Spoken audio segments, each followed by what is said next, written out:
to dump a little bit of this on you. What I'm trying to do with my article for Decibel Geek is mainly just like what the day was like, you know.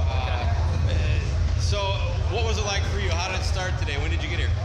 It was a long day. It started out long, and it has been an incredible day. We flew from Nashville actually last night, and then we got stuck in Atlanta, spent the night there, and then flew really early this morning. So we kind of got here, and we were the first band up on main stage, man. So we hit the ground running, but it was awesome, man. It's always a fun challenge to be the first one up, you know. I thought you did good. Thanks a lot, dude. Like that. I got some really cool pictures. So you're kind of new to the scene, or is this your first record, or? No, man, we've been around about 18 years, a long time. Out of where? This is about our 9th record. Toronto. Okay, another Canadian band. Yeah. I have some questions for you then. This might be fun. I might be able to tie it in a little bit of a beat. Let's do it. Let me get him out of here. I spoke with 3 Days Grace earlier, and we grew up in the same town, brother. As long as you have a sense of humor, you're gonna have a little fun here. I didn't. My whole agenda here was if I got a chance to talk to anybody, I wasn't gonna get too heavy into the how's the tour, what's the new record. More questions I wanted to know. I kind of covered Canada, what it's like to tour in Canada, but you've been up there. There's a lot of really good bands that come out of Canada. There is, man. But you know, I don't know what it's like. You know, is there a scene? There is, man. There's, I mean, honestly, it's a lot like the U.S. that way. You know, it's pretty parallel. There's a lot of great cities that have.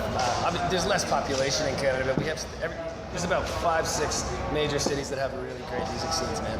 Yeah, and Toronto being one of them. Yeah, Calgary. And North by Northwest is out of Toronto, right? Yeah, yeah. It's one of the places for that, and yeah, it's awesome, man. Honestly, we grew up listening to a bunch of bands that we didn't realize a bunch of our American friends didn't even know about, you know, and stuff like that. So it's been. It's been interesting. Is Kim Mitchell like a god in Canada? He used to be. I don't know about anymore. Go for soda. Yeah. Patio Lanterns. Yeah, I love Rush. But who doesn't really? I mean, Come on, yeah, classic. All right, I got 5 myths of Canada, and you can either tell me they're true or false. Love it. All right, are you afraid of the dark?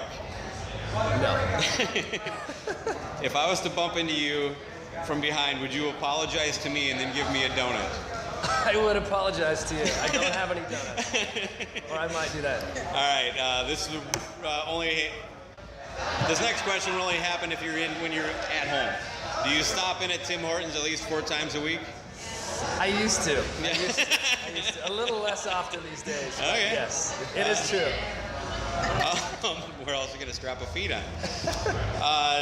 Does everybody in Canada wish Dave Coulier and Alanis Morissette had worked it out? That's an interesting question. When I think about her, I think of her and Ryan Reynolds. I don't even know who is that dude. Dave Coulier he was a Full House. Oh my gosh. Okay. Totally. Comedian. The song is about him. You want to know? Yeah. Okay. Now I know who you're talking about. And the last one is that you don't have any paved roads. Not true. Well, what would you say? We do have television and radio. What would you say is the biggest misconception Americans have about Canada? The biggest misconception?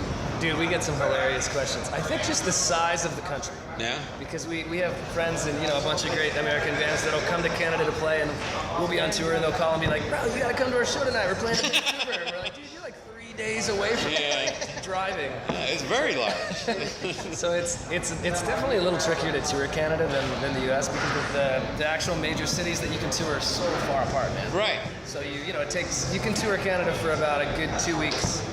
That's about it, Any other Canadian bands of note that you've worked with? Man, we've been out with a bunch over the years. I mean, there used to be a bunch of bands that we grew up on, like Our Lady Peace, Finger 11. We played a bunch of shows with all those guys back in the day, and obviously love our brothers in 3 Days Grace and used to be My Darkest Days, and now with them and all that stuff. But yeah, there's some great Canadian bands, man. Trying to think, Monster Truck. Love those dudes. I don't think I've heard of them. No? No. They're good? They're awesome. Yeah. Now, Nickelback more of an embarrassment for Canada now, or, they kind of had I don't know, as far as perception, that they're viewed a lot differently than, say, they were at one point. I would have to agree. I can't say too much about that, because, fair enough. You got to respect what they do, and they do it well, man, so... My honest opinion, it's not my cup of tea, but at least they sound like themselves. Right. Absolutely. And that's actually because you don't have to like everything, but when you just start copying them, and so many people have copied them. It's true. So they're like I feel like, I don't want to like draw this comparison if they're listening to this, but they're No, almost... trust me, they won't. I'm small. As a friend and a fan of music, I feel like they're kind of like Creed in the sense where everybody hated Creed, but everybody bought the record. Right. I mean, they're like, yeah, definitely. I can't It's find a great friend who's correlation. Like, I'm so. a Nickelback fan, but yet everybody bought the record, so. Sure. That's gotta be Well, something to it. let me throw in a pitch for Decibel Geek. Do you know much about us? Heard about us at all? I absolutely heard about you. I don't know a ton about. I know. Of course. We're just kind of, well, actually, it's growing very nice. I'm only been with it for about a year. It was a podcast that started with a couple guys in Nashville named Chris and Aaron. Chris was a music writer. Anyway, he developed the website shortly after getting the podcast going. And that is, it's all music reviews, concerts, albums. I do a lot of commentary articles where, I just share my opinion on things. So I'm one of the probably about a dozen writers for it. So anyway, that's killer. They would love to have somebody on if anybody in the band that would ever want to do it. If it's all right, if anybody would be interested, I'll forward your manager's contact information to Chris and Aaron, and they can take it from there. Yeah, that'd be great, man. They're much better at this interview thing than I am. Dude, we love to anytime, man. We appreciate you having us. Like, we actually, there's 3 of us now in Nashville, living in Nashville. Oh, really? Yep. Well, shit. You could probably do it.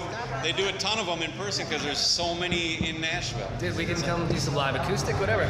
But it started out very much around like his like of Kiss and 80s metal, but it's kind of grown out as you get the fact that I'm here just shows that. So. Okay. Very cool. But yeah, more modern rock. Got Anthrax on the bill though? Oh yeah, they actually did a 2-part episode of Anthrax. I'm really looking forward to hoping to get a minute with them, but again, I'm kind of a small fish, and I wasn't getting I didn't get any response. So doing the best I can too, Yeah, we appreciate it, man. Thanks a lot for the support. Okay. Appreciate it. Thanks for your time. It was nice meeting you. Nice set too. Thanks a lot, man. Nice to meet you too.